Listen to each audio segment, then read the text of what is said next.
اعوذ باللہ من الشیطان الرجیم بسم اللہ الرحمن الرحیم الحمد للہ رب العالمین وصلی اللہ علی سیدنا محمد وآلہ الطاہرین اللہم صلی علی محمد وآل محمد وعجل فرجہم وفرجنا بہم۔ ناظرین گرامی، السلام علیکم ورحمۃ اللہ وبرکاتہ۔ ہمارے عقائد کے عنوان کے ذیل میں عدل الہی کا درس نمبر 9 کا آغاز ہو رہا ہے،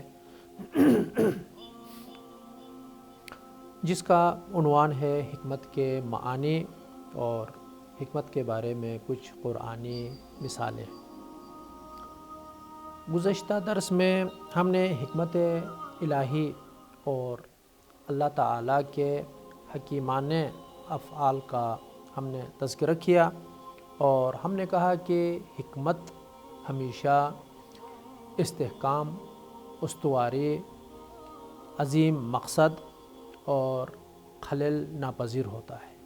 یعنی جو بھی شخص حکیم ہو، دانا ہو، علم کے اور حکمت سے آراستہ ہو، وہ کبھی بھی عبث اور بیہودہ کام نہیں کرتا ہے، اور اپنی اسی بصیرت اور حکمت کو ملحوظ نظر رکھتے ہوئے اپنی جو ضرورتیں ہیں ان کو یہ پورا کرتا ہے، اور اپنا جو عظیم ہدف اور مقصد ہے اس کو حاصل کر لیتا ہے۔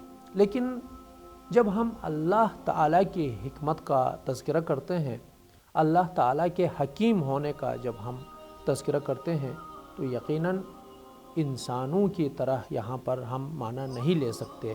یعنی ہم یہ نہیں کہہ سکتے کہ جس طرح انسان حکیم اپنی حکمت کو بروئے کار لاتے ہوئے اپنی ضرورتوں کو پورا کر دیتا ہے، اسی طرح خداوند متعال بھی اپنی ضرورتوں کو پورا کر دیتا ہے۔ نہیں، یہ بات بالکل غلط ہے۔ کیوں؟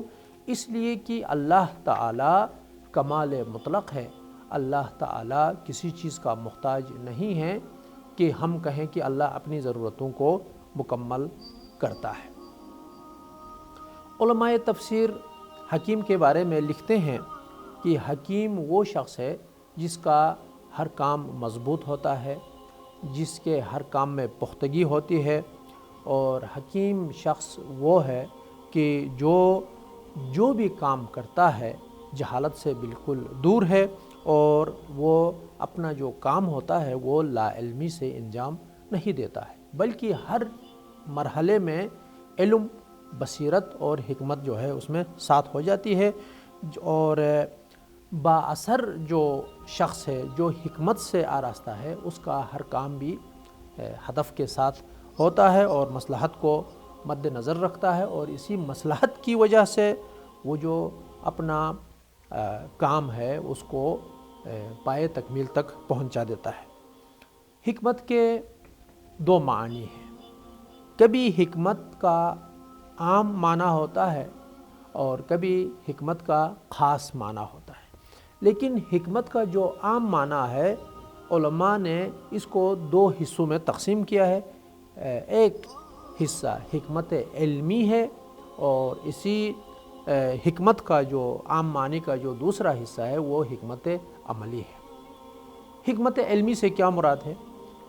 حکمت علمی سے مراد یہ ہے کہ کسی کو پہچاننے کا بہترین علم، یعنی ایسی حکمت جو علم سے آراستہ ہو، یعنی حکمت علم کے ساتھ ہو۔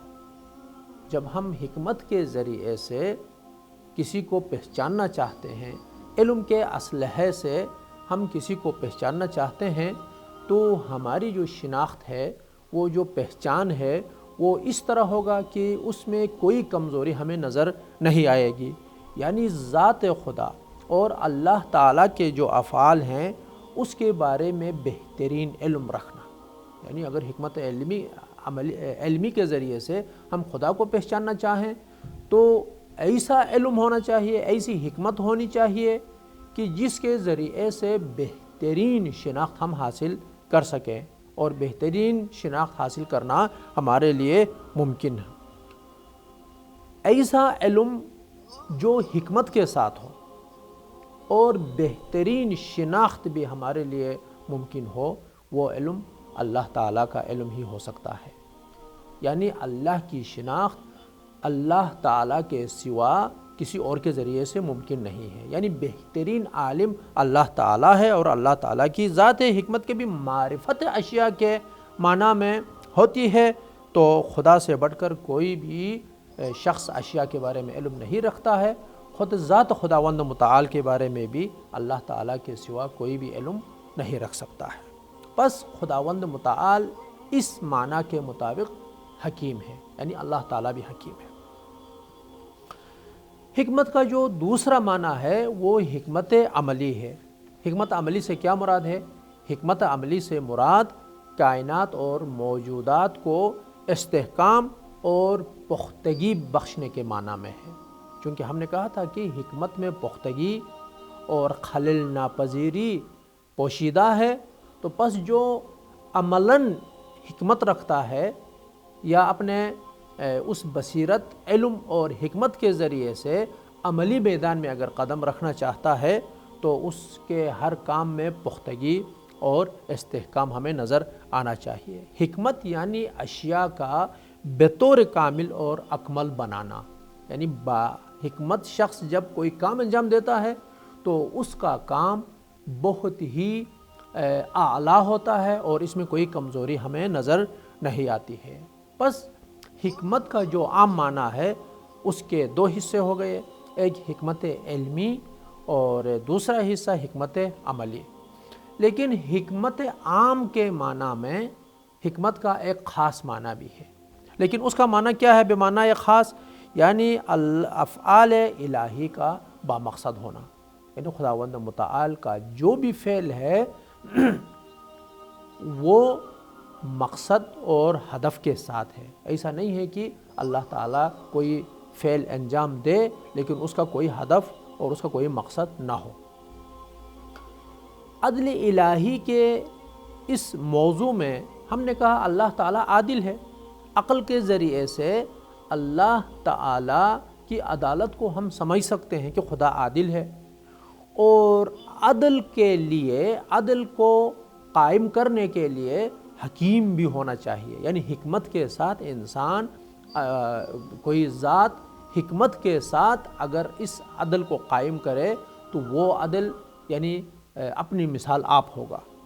یہاں پر اللہ تعالیٰ کے حکمت کے بارے میں جب ہم خاص معنی لیتے ہیں تو یہاں پر یقینی بات ہے کہ اللہ تعالیٰ کے افعال کا یقیناً کوئی نہ کوئی ہدف ضرور ہے، اور چونکہ خداوند متعال حکیم ہے تو غیر حکیمانہ کوئی فعل اللہ تعالیٰ سے سرزد نہیں ہوتا ہے. کیوں؟ اس لیے کہ حکیم ہمیشہ دانا ہوتا ہے، حکیم ہمیشہ آگاہ ہوتا ہے. جو شخص آگاہ ہوتا ہے اور دانا ہوتا ہے وہ کبھی بھی ایسا کام نہیں کرتا ہے کہ جس میں پشیمانی اور پچھتاوا موجود ہو. ہم یہاں پر اللہ تعالیٰ کے بعض افعال کی طرف اشارہ کریں گے کہ اگر اللہ تعالیٰ حکیم ہے اور ہر کام میں ہدف پوشیدہ ہے، مقصد پوشیدہ ہے، تو آئیے ہم دیکھتے ہیں کہ اللہ تعالیٰ کے بعض افعال میں کون سا ہدف اور فلسفہ اور کون سی حکمت پوشیدہ ہے. جیسا کہ خلقت کا ہدف، اللہ تعالیٰ نے یہ جو کائنات کو خلق کیا ہے، پیدا کیا ہے، اس کا ہدف اور مقصد کیا ہے؟ سورہ مومنون آیت نمبر 115 اللہ تعالیٰ ارشاد فرما رہا ہے کہ احسبتم انما خلقناکم عبثا وانکم الینا لا ترجعون. کیا تم نے یہ خیال کیا ہے کہ ہم نے تمہیں عبث اور بےہودہ خلق کیا ہے، وانکم الینا لا ترجعون، اور تم جو ہے ہمارے طرف نہیں پلٹائے جاؤ گے. یعنی انسان کو اللہ تعالیٰ نے جب خلق کیا ہے تو واپس اللہ تعالیٰ کی طرف ہی اس انسان نے جانا ہے. سورہ صاد آیت نمبر 27 میں اللہ تعالیٰ ارشاد فرما رہا ہے کہ وَمَا خَلَقْنَا السَّمَاءَ وَالْأَرْضَ وَمَا بَيْنَهُمَا بَاطِلًا، اور ہم نے آسمان اور زمین کو اور جو کچھ اس آسمان اور زمین میں موجود ہے اس کو بے مقصد پیدا نہیں کیا ہے. یعنی اللہ خود، یعنی جب حکیم ہے تو خود فرما رہا ہے کہ بے مقصد خلق نہیں کیا ہے. لیکن کون لوگ ہیں جو کہتے ہیں کہ یہ خود بخود خلق ہوا ہے؟ اس کا کوئی ہدف نہیں ہے، اس کا کوئی مقصد نہیں ہے، بلکہ اس کو بنانے والا بھی کوئی نہیں ہے۔ بعض لوگ اس طرح کہتے ہیں جو ملحد ہیں، جو خدا کو نہیں مانتے ہیں۔ اللہ تعالیٰ ارشاد فرما رہا ہے ذَلِكَ ظَنُّ الَّذِينَ كَفَرُوا، جو کہتے ہیں کہ یہ بے مقصد اور بے فائدہ ہے، یہ کفار کا گمان ہے، ان کا خیال ہے۔ فَوَيْلٌ لِّلَّذِينَ كَفَرُوا مِنَ النَّارِ، اور ایسے کافروں کے لیے آتش جہنم کی جو ہے تباہی ہے، یعنی یہ ان کا جو ٹھکانہ ہے، ان کی جو عاقبت ہے وہ جہنم کی آگ ہوگی۔ ایک اور آیت میں فرما رہا ہے کہ وَمَا خَلَقْنَا السَّمَاوَاتِ وَالْأَرْضَ وَمَا بَيْنَهُمَا لَاعِبِينَ، یعنی ہم نے آسمانوں اور زمینوں کو اور جو کچھ ان آسمانوں اور زمینوں میں ہیں ان کو وَمَا بَيْنَهُمَا لَاعِبِينَ، یعنی ہم نے مذاق کے طور پر اس کو خلق نہیں کیا ہے، یعنی ہم نے بے مقصد کھیل نہیں بنایا ہے اس کو ہم نے۔ اب خلقت کا ایک اور فائدہ ہے جس کو اللہ تعالیٰ یہاں پر فرما رہا ہے کہ ہم نے اگر اس کائنات کو خلق کیا ہے تو اس کا فائدہ کیا ہے، یعنی اس کے اندر حکمت کیا ہے۔ یعنی بحث اس چیز میں ہے کہ اللہ تعالیٰ حکیم ہے تو اس کا ہر کام حکمت پر ہی استوار ہے۔ یہاں پر سورہ طلاق آیت نمبر 12 اللہ تعالیٰ ارشاد فرما رہا ہے اللہ الذی خلق 7 سماوات، اللہ وہی ہے جس نے 7 آسمانوں کو پیدا کیا ہے۔ وَمِنَ الْأَرْضِ مِثْلَهُنَّ، یعنی زمینوں کو بھی انہی آسمانوں کی طرح اللہ تعالیٰ نے پیدا کیا ہے۔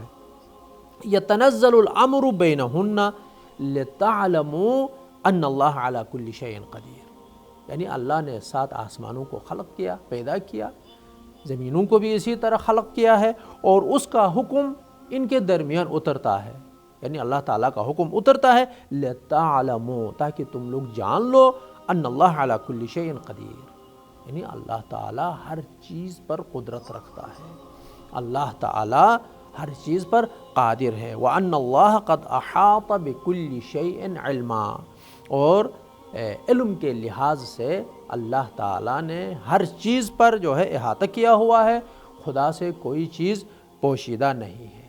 یہاں پر اللہ تعالیٰ اس آیت شریفہ میں اس آسمانوں اور زمینوں کی خلقت اور پیدائش کا جو فلسفہ ہے، اس میں جو حکمت ہے وہ اپنی قدرت اور توانائی کو دکھانا ہے کہ یعنی اللہ تعالیٰ کے اس محضر میں ہو، یعنی اللہ تعالیٰ کے سامنے ہو اے انسان، اللہ تعالیٰ نے آسمانوں کو اور زمینوں کو اگر خلق کیا ہے تو اللہ تعالیٰ اپنی قدرت اور توانائی دکھانے کے لیے کہ ہر چیز پر اللہ تعالیٰ کا احاطہ موجود ہے۔ یعنی اگر خدا کے آسمانوں اللہ تعالیٰ نے خدا نے آسمان کو اور زمینوں کو پیدا کیا ہے تو ہمارا بھی فرض بنتا ہے کہ ہم بھی اللہ تعالیٰ کی قدرت کو پہچانیں، اللہ تعالیٰ کی قدرت سے ہم غافل نہ ہوں۔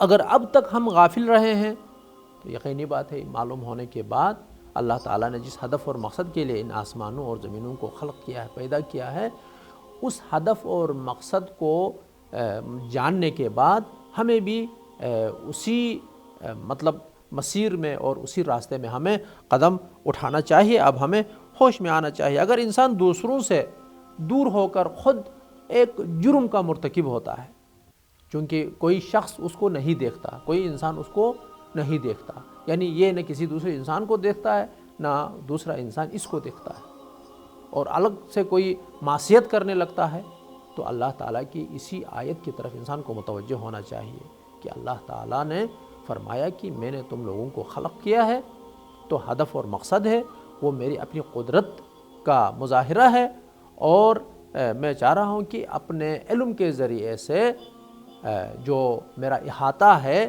وہ میں اعلان کر دوں، تم لوگ بھی آگاہ رہو، اور اپنے روزمرہ زندگی میں تم جو کام انجام دیتے ہو، جو اعمال اور تمہارا جو کردار ہے اس پر بھی غور کیا کرو۔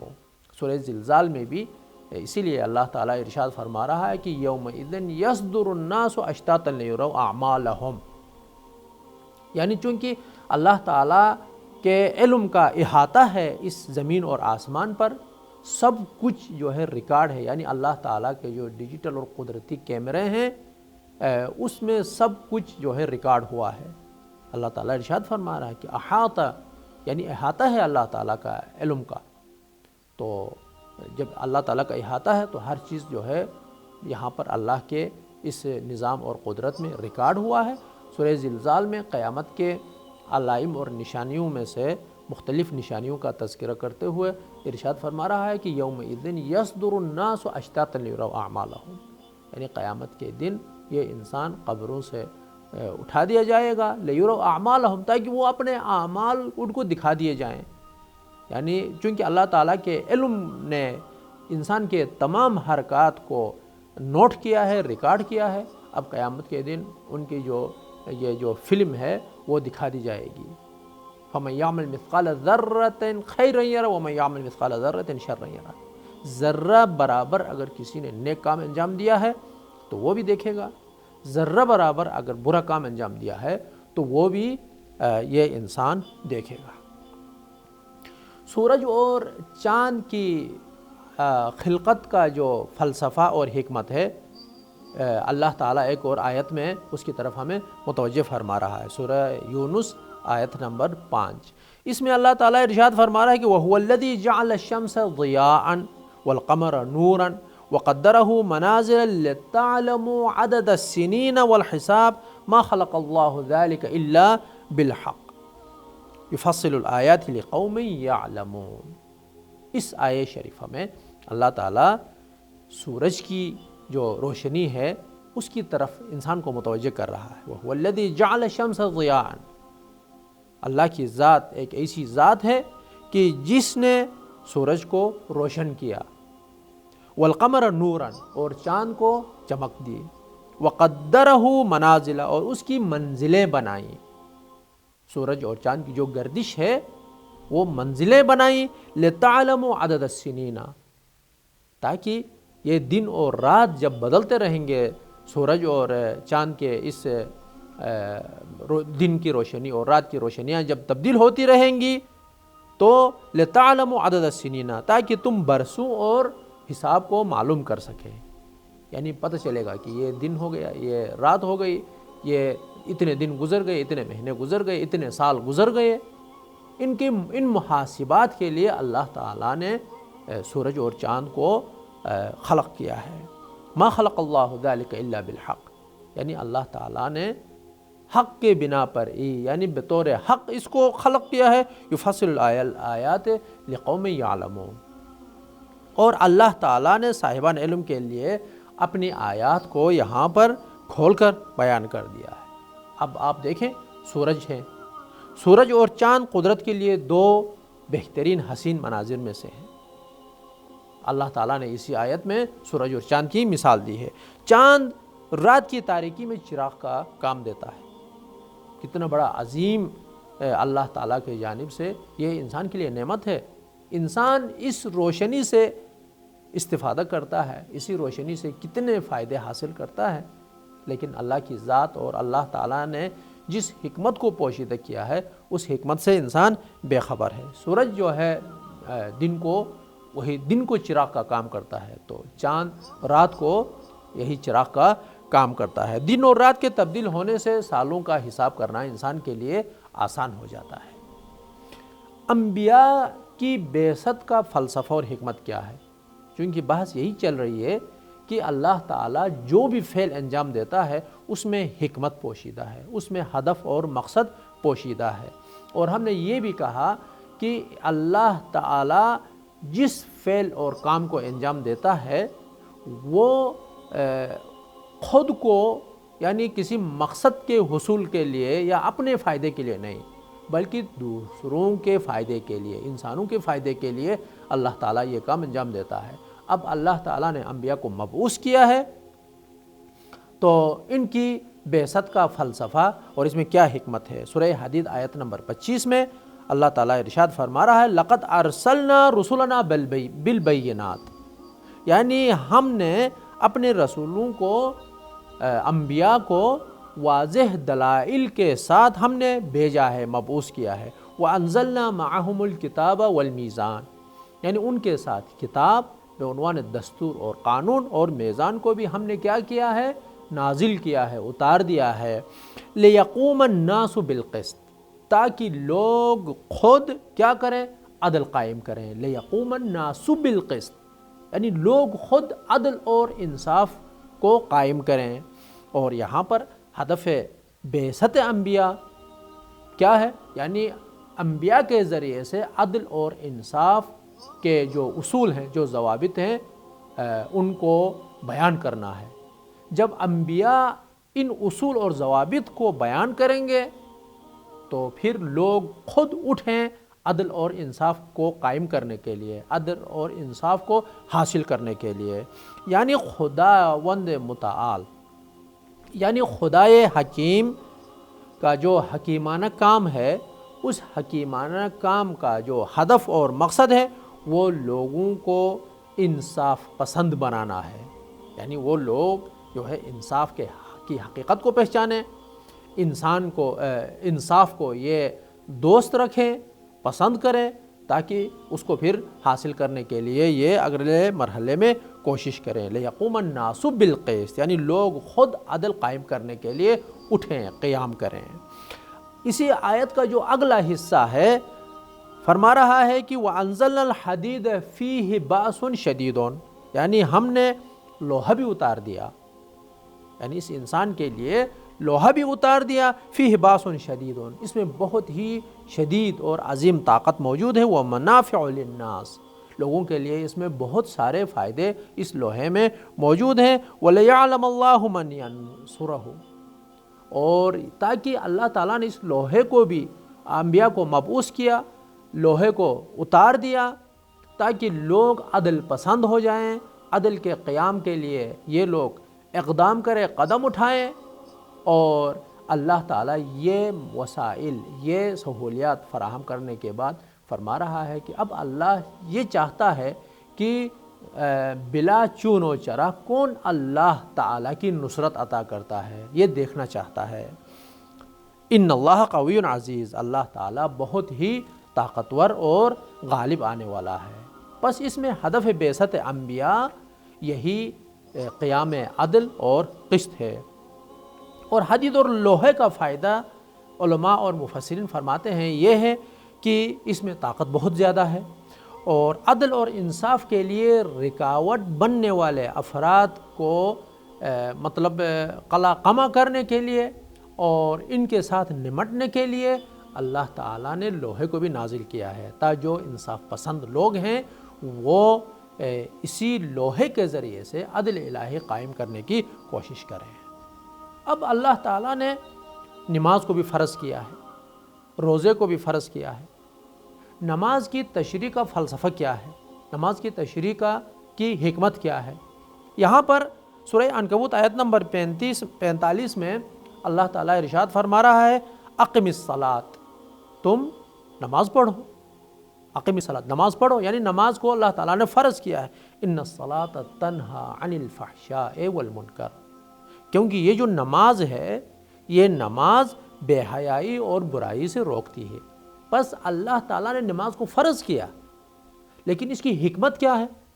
خود انسان کو گمراہی سے بچانا، بے حیائی سے بچانا اللہ تعالیٰ کا ہدف اور مقصد ہے. روزے کی حکمت کیا ہے؟ روزے کا فلسفہ کیا ہے؟ یہاں پر سورہ بقرہ آیت نمبر 183 اللہ تعالیٰ ارشاد فرما رہا ہے یا ایھا الذین آمنوا، اے ایمان والو، کتب علیکم الصیام کما کتب علی الذین من قبلکم لعلکم تتقون، یعنی یہ جو روزہ ہے یہ تمہارے لیے لکھا گیا ہے جس طرح گزشتہ جو اقوام اور ملل ہیں ان کے لیے لکھا گیا ہے. یعنی جس طرح ان لوگوں پر واجب قرار دیا ہے اسی طرح آپ لوگوں پر بھی فرض قرار دیا ہے. کیوں؟ لعلکم تتقون، تاکہ تم تقوی الہی اختیار کرو. یہاں پر تقوی الہی اختیار کرنا کس کا فائدہ ہے؟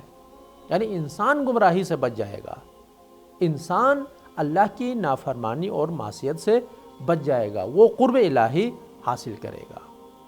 ایک اور آیت جس میں اللہ تعالیٰ نے ایک حکمت اور فلسفہ کو بیان فرمایا ہے وہ قصاص ہے. قصاص کا فلسفہ کیا ہے؟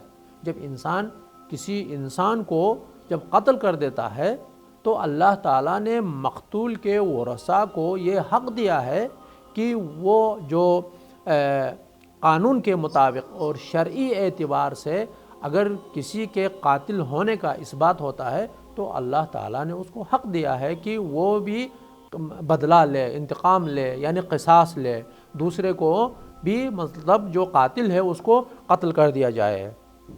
تو یہاں پر اللہ تعالیٰ ارشاد فرمایا یا ایھا الذین آمنوا کتب علیکم القصاص، یعنی اللہ تعالیٰ نے تمہارے اوپر قصاص کو فرض قرار دیا ہے، یعنی قصاص واجب ہے، یعنی مقتول کو حق دینا ہے۔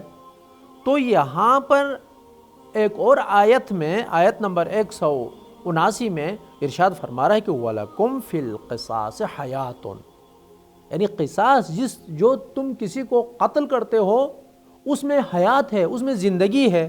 یا اولی الالباب لعلکم تتقون، اے صاحبان علم، صاحبان بصیرت اور صاحبان عقل، جاننے والوں، قصاص میں تمہارے لیے زندگی رکھ دی گئی ہے۔ کیوں؟ یعنی قصاص کے قانون سے انسان محفوظ رہے گا۔ یعنی جب انسان کسی کو قتل کر دیتا ہے تو اللہ تعالیٰ نے مقتول کے ورثاء کو جب یہ حق عطا کیا ہے کہ وہ قاتل کو مطلب تختہ دار پہ لٹکا دے، وہ بدلہ لے لے، تو انسان اسی خوف سے کہ کسی کو قتل کرنے کے نتیجے میں خود کہیں قتل نہ ہو جائے وہ محفوظ رہے گا۔ تو اس معاشرے میں سارے انسان اسی قانون کے تناظر میں محفوظ رہیں گے۔ تو پس اللہ تعالیٰ کی عدالت کا تذکرہ ہے، اور اللہ تعالیٰ حکیم ہے، اور حکیم شخص کبھی بھی بیہودہ اور عبث کام نہیں کرتا۔ تو اللہ تعالیٰ نے بھی وہ قوانین جو جعل کیا ہو یا جتنے بھی اللہ تعالیٰ کے افعال ہیں وہ حکمت کے مطابق ہیں جن کا ہم نے تذکرہ کیا۔ اللہ تعالیٰ ہم سب کو افعال الہی کی حکمتوں کو سمجھنے کی توفیق عنایت فرمائے۔ آمین ثم آمین۔ والسلام علیکم ورحمۃ اللہ وبرکاتہ۔